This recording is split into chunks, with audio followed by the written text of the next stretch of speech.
তোমরাও কি সাদামাটা বই দেখতে দেখতে বোরিং হয়ে গিয়েছো? হ্যাঁ, আমি জানি বোরিং হয়ে গিয়েছো। চলো নতুন কোনো ক্রিয়েটিভিটি করা যাক। হ্যালো এভরিওয়ান, ইটস মি জান্নাত। তোমরা দেখছো আর্টিস্টিক জান্নাত। তো আজকে আমি প্রথমেই বাংলা বইটা বের করে অতিথি স্মৃতি গল্পটা প্রথম পৃষ্ঠাটা বের করে নিলাম। তো এখানে আজকে আমি করব আমার ক্রিয়েটিভিটি। তো এই ক্ষুদ্র ক্ষুদ্র রঙগুলো আমি বের করে নিয়েছি।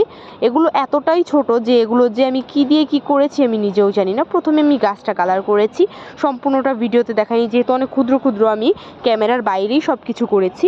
আর হ্যাঁ, তোমরা হয়তো বলতে পারো যে আমি এখানে অ্যাক্রিলিক কালার কেন ইউজ করিনি। আমার একটু ভয় লাগছিল যে পিছনে যদি একটু ভরে টরে যায়, যেহেতু এটা পড়ার বই, আমার রেগুলার ক্লাসের বই, তাই কোনো একটা ক্ষতি হবে ভেবে আমি এই পেন্সিল কালারগুলো বের করেছি। এগুলো ব্যবহার করা হয় না, অনেক বছর হয়ে গিয়েছে।